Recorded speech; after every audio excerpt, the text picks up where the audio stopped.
Welcome to the Franchise Woman podcast, where passion and purpose collide, profits are made, and relationships forged.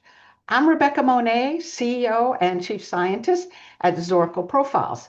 I'm here with my co-host, community advocate, speaker, author, and entrepreneur, Tracy Kawa. So today on the Franchise Woman podcast, we're thrilled to welcome Rachel Southard, an innovative global franchise executive with more than 20 years of experience leading and scaling emerging brands. Rachel has a proven track record of building replicable systems that drive profitability, efficiency, and consistency across franchise networks, skills that have made her a dynamic leader within private equity-owned platform companies. She is passionate about creating transformational cultures, embracing new technologies, and designing systems that enhance both customer experience and franchise success. In fact, her leadership was recently recognized in the Franchise Dictionary magazine Women of Wonder 2024 issue, which highlights trailblazing women making an impact in franchising. Rachel, welcome to the Franchise Woman. Thank you. Thank you for having me. Woman of Wonder. I love that. Well, we're wondering a lot about you, so we're going to find out today. So my first question for you, Rachel, is that not a lot of people start their careers in franchising. Usually they fall into it. Except for you, you started your career in franchising. So how did that happen exactly? My first job in high school, I was 15, was working in the daycare of a Lady of America, which is a women's only fitness franchise. If you remember, it Remember was that. a very small little fitness facility where it was, back in the high-low aerobics days. So I worked in the daycare for a multi-unit franchisee. He owned several locations in the Dallas-Fort Worth area. And I kind of grew up working in fitness. I worked for him for 8 years through college. And then, eventually moved on to the franchisor side in fitness. So I really did grow up. I mean, I've never worked outside of franchising. That's amazing. It is amazing. I also like that you started at the franchisee level Hmm. and then migrated over to the franchisor. How did that happen? Yeah, so I did my undergrad in kinesiology, have always had a passion for fitness as an athlete, and then working at a women's fitness center. After college, I also have a deep passion for technology and found this really amazing opportunity where those two collided, working for a fitness software and coaching company that helped gym owners grow their business using their technology platform. Our biggest customer was Anytime Fitness. Out of, I don't know, 500 or 600 accounts, 400 or 500 of them were Anytime Fitness franchisees. And we were doing really great things with those franchisees. Their personal training sales were, those that were using our company were higher than anyone else not using it. And Anytime Fitness corporate kind of took notice, and we were actually acquired by them. That was in, I believe, 2011. Oh, We were acquired and brought in, and that was kind of my switch over into the franchisor side. wow. So it's amazing because that's a big transition. So tell me about like the moment that you said, I love franchising and I love the idea of helping franchisees grow. It was kind of in that interim position at the previous technology company. That was my first experience coaching owners on growing their business and just having these light bulb moments with these they were franchisees, um, teaching them, hey, like let's look at your KPIs. And they're like, what's a KPI? And them having these moments of learning strategic ways to grow their business and how to hold traction to it, and having these conversations with, tell me your wins for this month, and them saying, oh my gosh, I did this, my sales. And it's so rewarding to be able to be a part of these success stories, and it just kind of kept going from there. So you've worked with so many different business owners, helping them to grow their businesses. Like what are some of the takeaway moments or things that you've learned from that? I think it is a little bit of those conversations become, I hate to say it this way, but kind of lather, rinse, repeat, lather, rinse, repeat. Like it's not like you're getting a completely different story every time. Every Okay. business owner is dealing with the same issues. The service they deliver may be different, or the product, the business, but the problems that they have are consistently the same. So, just being able to dig in and hear the same issues from different people and apply the learnings from, oh, I met this other owner who had that exact same thing, and this is what we did. And to kind of be that liaison between all of these people and sharing these best practices and being a part of, again, like those light bulb moments, and then taking those tactics and trying them and they work is just so rewarding. You just want to keep, and then there's the next problem and you just do it again, but it's a different problem this time. But there's a lot of consistency out there in the problems that we're constantly trying to find solutions for. So each time you have a new blueprint, so to speak. Yeah, yeah, Yeah. yeah, That's yeah, cool.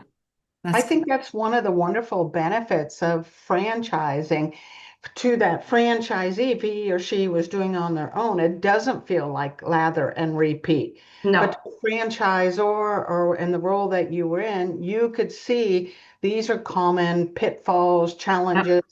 And so we have the learning of others that we can bring in to help this person so they don't feel so isolated or alone or like this is just their own problem. exactly. It's a lather and repeat. Yeah, it is. And everyone comes to the table with their own, franchisees. I love hearing the stories because franchisees come from all different backgrounds and different strengths that they bring in. So some people are finance backgrounds or HR backgrounds. So that, when you think about the core, functions of the business, they've always got one or two of them down because that's where their background is. But the others, they're just some that's where they have opportunities and they don't really know what to do there.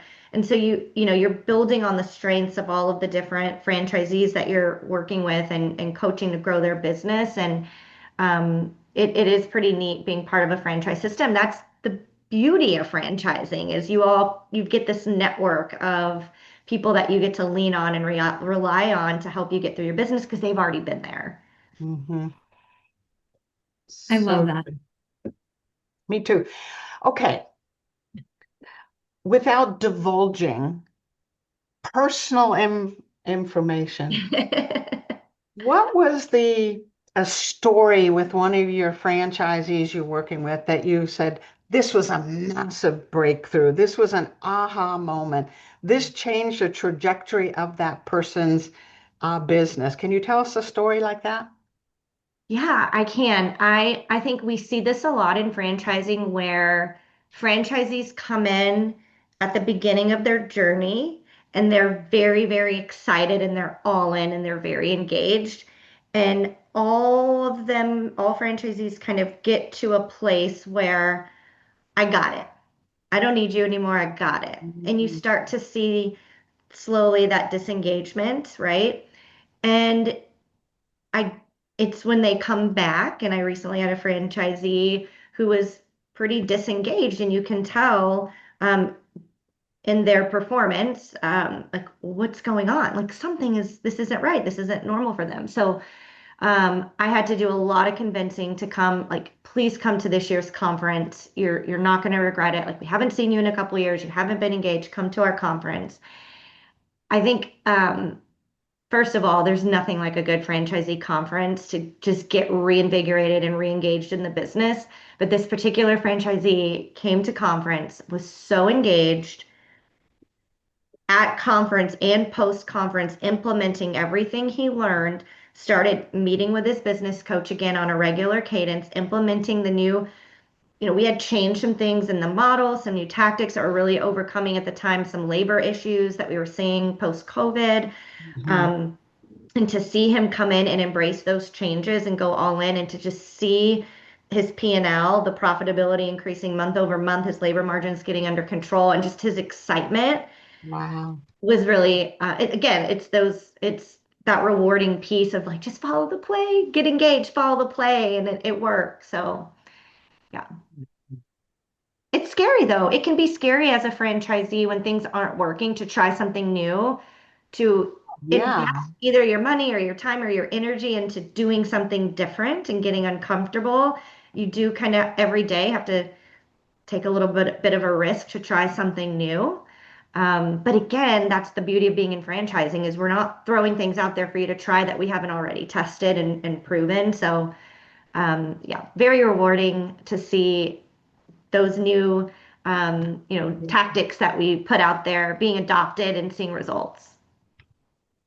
So, Rachel, tell us about your company. You're the CEO. Tell us a little bit about your company and how you decided to branch out into something of your own as well. Well, I'm head of brands, brand operations for Happiness. We're a home services platform company.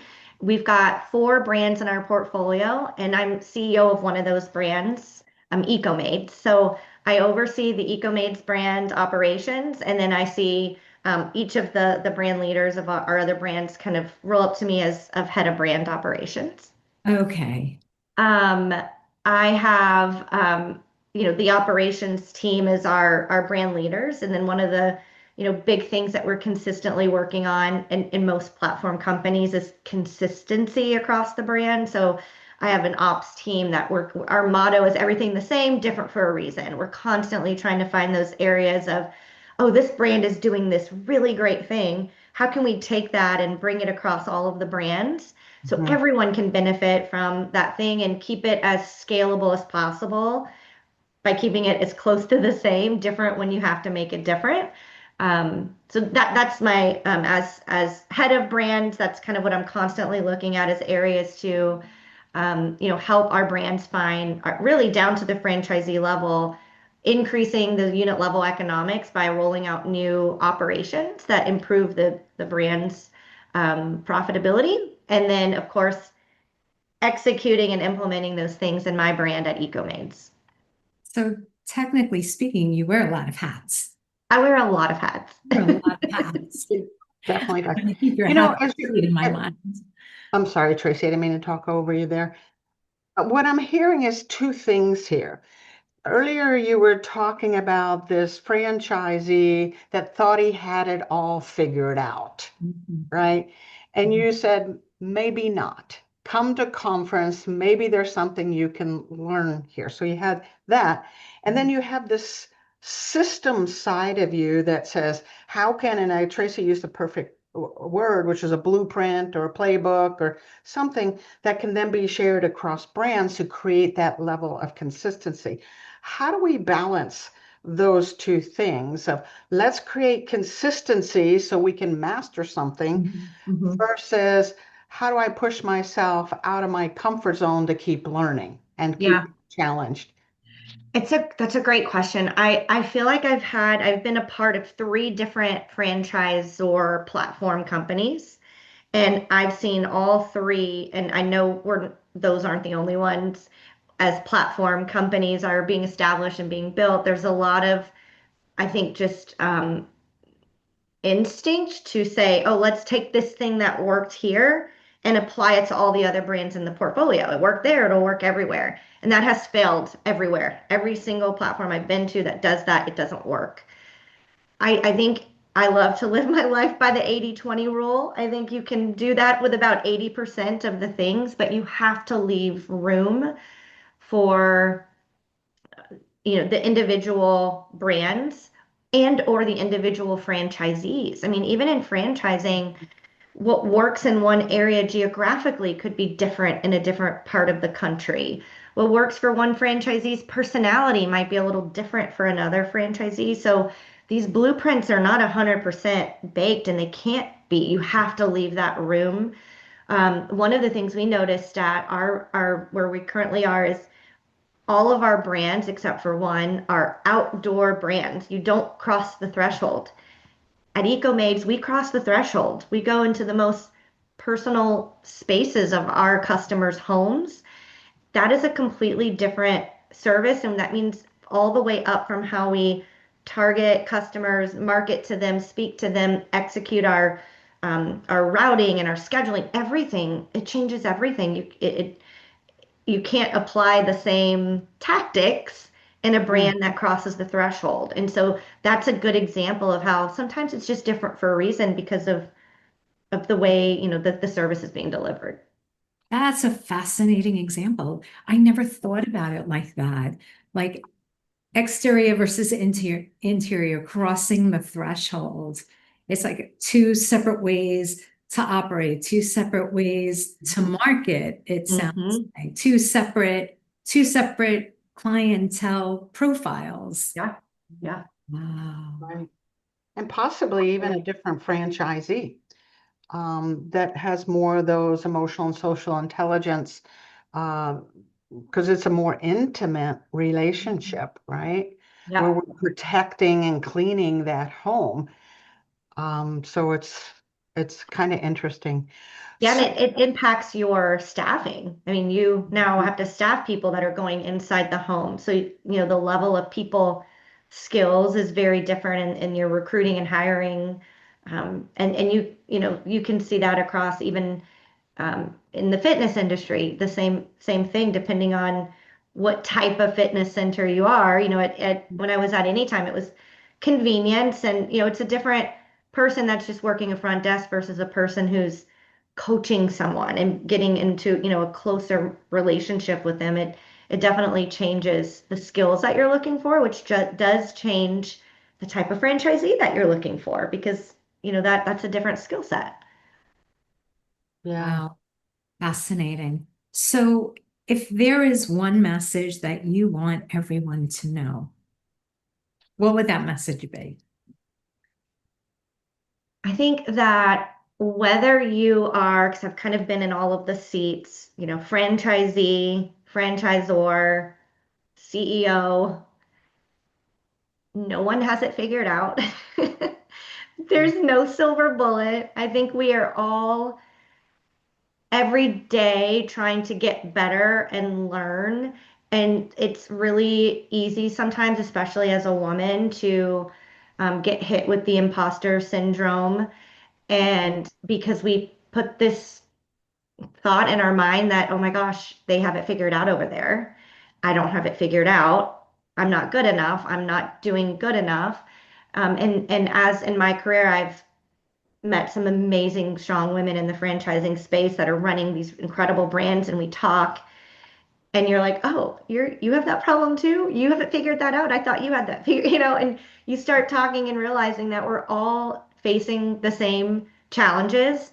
Um, Things are constantly changing on us, and as soon as you think you have it figured out, welcome COVID, welcome AI, welcome an election year where, laws and policies are changing. Everything's constantly changing. We never have it figured out, and I think that's okay. I think people just need to hear that is okay. Okay. I think it goes back to something you said about this franchisee that you encouraged is if we have a mindset that we have it all figured out, we're in a comfort zone and we can get lazy, right? Yeah. We've mastered it, we got it figured out, blah, blah, blah. But this idea that none of us have it figured out is a whole different set of glasses you've Yep. put on, right? Where you want to learn more, you want to ask questions, you want to push yourself out of the comfort zone. You make sure that you adapt based on the circumstances, like you were talking about. It's a completely different mindset that I think, in my opinion, leads to greater ROI for all of us. I agree. I think if you have the mindset that there's a destination, you're setting yourself up for failure. It is a continuous journey, and there may be some milestones along the way of that journey. But as Mhm. soon as you hit that milestone, there is a new challenge. Um, Being at Anytime Fitness, I was part of a brand that was the, today largest fitness franchise in the world. I was there for about 10 years, and we went from, a few hundred locations in the US and Canada to 4,000 locations worldwide, 33 countries. And I've been gone now for 5 or 6 years, and I think that growth has continued for them. It's really easy to sit back and be a part of an emerging brand and look at that and think, oh, they made it. I need to get there. They made it to the destination. They haven't made it. They're continuing to grow and go and facing new challenges and trying to get to the next stage. And I think it's just really important to realize where you are in the journey, and the needs are a little bit different Mhm. depending on where you are, and that's okay. So This is true. such a kick in the butt to complacency. Yeah, Yes. that's a good way to describe it. Something popped in my head when you were talking about this that is psychology, right? You Mhm. talked about the imposter, uh, Yeah. syndrome Syndrome. that Yeah. many women have, and a lot of it comes from that compare contrast. I should be Yes. there when I'm Yes. really here.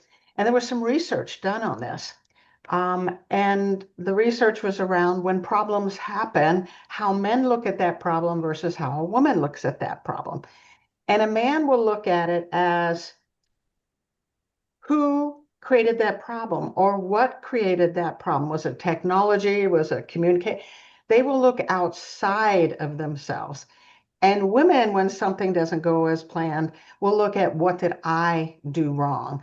How was this my fault? Two different ways of looking at it. For some reason, it's just the way women are and men are wired. It's completely different. So I love how you made that shift and said, okay, wait a second. Things constantly change, right? And I can adapt to it, maybe even predict when it's going to happen and be a step ahead of it. So thank you for sharing that because it was like an aha for me that compare contrast, Yeah. comparing a 40 unit franchise system to a 4,000 unit franchise is just no comparison. Two different Yeah. things, completely. I do have a question to dig a little deeper in that. How do you balance relationships with profitability? I mean, franchising is a relationship business. How do you keep those relationships intact with franchisees while still focusing on ROI? Well, I think it's pretty simple. I don't have profitability or ROI as a franchisor if my franchisees don't. If I don't focus on unit level profitability first, there is no revenue and profitability for the franchisor or the platform. And I think a lot of franchisors get that backwards. They get that wrong. They focus on selling units, other areas of growing revenue for the platform. And eventually that will catch up to you if you're not really focused on franchisee profitability and not franchisee revenue, but profitability. Because franchisees can be selling and we're getting our royalties, but if they're not profitable, then they're not staying open. They're closing, and then you lose your royalties, you lose your validation. Um, Unfortunately, I've seen, the um, people put the focus on the wrong parts of that, and the outcomes aren't great. So for me, it's to your point, the relationships with my franchisees and being really close to them and understanding where they are, what's the sentiment, what can I do to help, looking at their, making sure that they, we talked about all of the hats that our franchisees have to wear, and sometimes they come to the table an expert in one and not in the other. A lot of times they've never read a P&L before. They don't know what a chart of accounts is. They don't know what is my COGS and how does that impact my profitability. So educating them on that and holding their feet to the fire of managing their books, we can look at it and have really good conversations on what's going on. That's what we do in our brands. Our franchise business coaches look at that P&L every month, and they can know every single chart of account, the item, if it's not hitting benchmark, what it ties back to operationally in the business that we can have a conversation about. If we don't hold that kind of pressure, there is no profit for us. Yeah. So, Rachel, it sounds like you're all about growth and challenge. I'm wondering what has been your biggest challenge that you've faced, if you can share something like that with us. I think that this is not this is consistent across all of the brands that I've been a part of, whether they're mature or emerging, because it doesn't matter really the state of the brand. The individual franchisee, when you're starting your own business, it's very, very exciting. And I don't think that franchisees sometimes realize how hard it is and how hard it's going to be. And it's that first 12 months of a new franchisee is the most challenging because in their mind, and it doesn't matter what data you put in front of them, how hard you tell them it's going to be, what the item 19 says, what people are doing, in their mind, they come in saying, I'm going to be better than everyone and I'm going to exceed everyone and I'm going to do, the expectations are set so high and they don't hit that. They hit more of reality of what we really tried to lay out for them. And it's really challenging to go through that kind of J curve with franchisees that come in really excited. And when they're 6 to 12 months in, they realize how hard this is. And that's when you have to really dig in deep to pull people out of that and get them re-engaged and excited and realize like you're actually exactly where you're supposed to be and get them up. It's rewarding, but it's also really challenging because I'm a bit of an empath. I think most really good business coaches are. And it's hard to be in those really emotional conversations with franchisees who are really struggling. It takes a big toll on you. So true. I can recall times when I thought I was going to be the best, I was going to be unique, I was going to be top of the heap. All the problems other people have had, I'm That's not going to not going have to be me. because I'm fabulous. I'm absolutely fabulous. The thing. So you talk about transformational culture. Can you tell us a little bit more about that? Everything from the relationships to the systems to even the technology. Tell us a little bit more about that. I think I have a couple unique advantages that most people don't have that has helped me to become, I think, a very strong leader. And I feel like I can say that because I've had people follow me from different companies to other companies. I tend to have really good relationships with my team. I think there's two parts to that. I've always worked remotely. Even when I was at Anytime Fitness, which is based up in Minneapolis, I've always been in Texas. And I was one of very few people who were remote. This was pre-COVID. It wasn't a remote culture. And when you are, and I was, when I left, I was a senior director. So I was in a pretty big leadership role there remotely with my entire team there on site. And so leading a team remotely, especially when you're the only one remote, it forced me to be more engaged and find creative ways to be supportive for my team that most leaders don't have to think about just those little moments of how I make connections. I had to really work hard to make those connections. That also forced adoption of technology, things like Slack or Teams and instant messaging, and just creating process and procedure on how we communicate as a remote team. Again, I had that advantage for years before other people were kind of thrown into it. I also have a unique. I really really draw on empathy, and it's a really really important trait. My husband is a empathy expert. He has a PhD and does a lot of speaking, and he has I learn a lot from him, and I pull from that. In fact, I've had him do keynote speaks to my franchisees on his empathy talk. And applying those lessons in my leadership style, I think, is how I am able to connect both with my franchisees and my business coaches and my team, my today, my brand leaders. sometimes it's just really, really easy to make assumptions. And I know what I would do. Why aren't you doing that? I'm going to make some assumptions. But if you come from a place of curiosity and asking questions and tell me how you got there and really putting yourself in someone's shoes, I if you're not leading that way, you're not a leader. You're not a leader because everybody's coming from a different place. Everyone thinks differently. Backgrounds are different. Where they come from is different. The way they approach and think about how they're going to solve this problem is different from the way you're doing it. And if you can't put yourself in those shoes and understand how they got where they got, you're not setting yourself up for success as a leader. So I think those are my two secret weapons is empathy, and the fact that I have been a remote leader for 15 years has really helped. That is so cool. Those are such great points that you raise about empathy and your husband. I mean, you get to live it, eat it, breathe it. Is that what? Wow, wow. We should have had him on with her, Rebecca. Yeah, maybe next time we'll do that.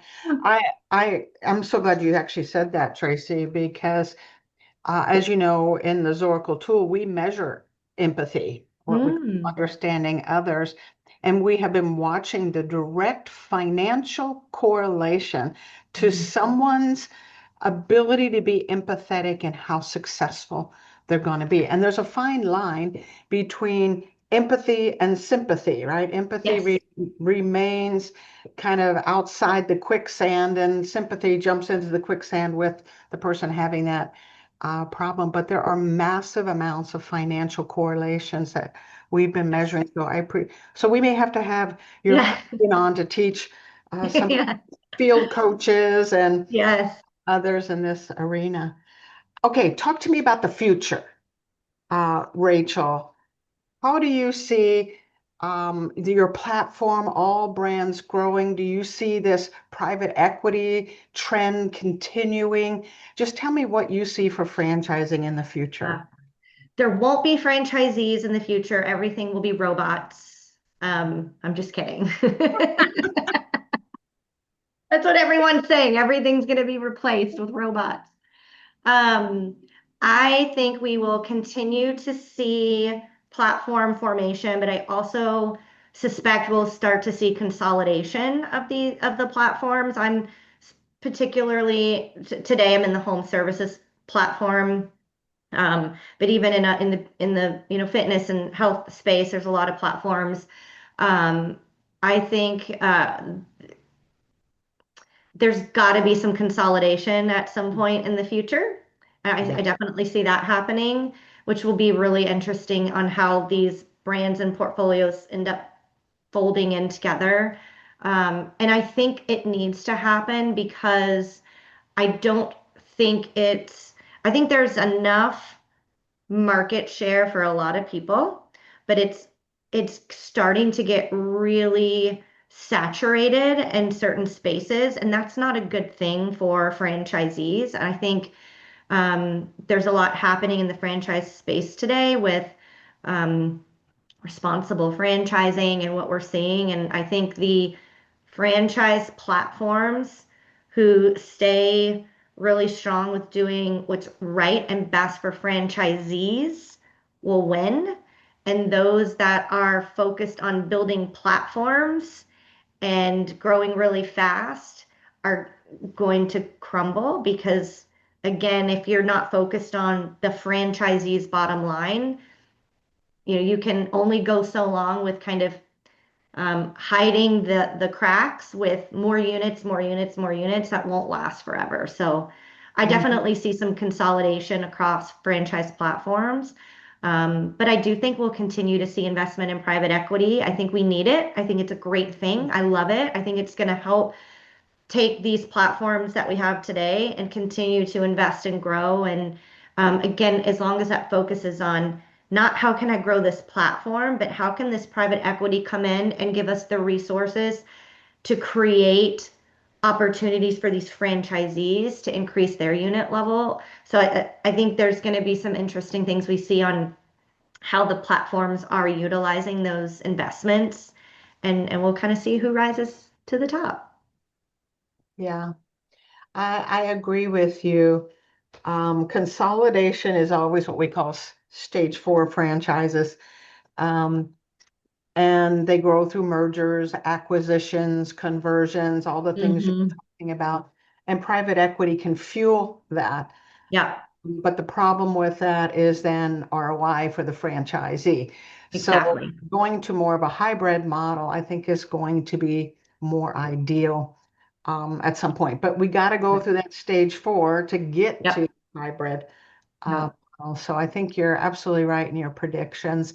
Um, all right, I hate to do this because this conversation has got me tingling everywhere. I'm like, so exciting.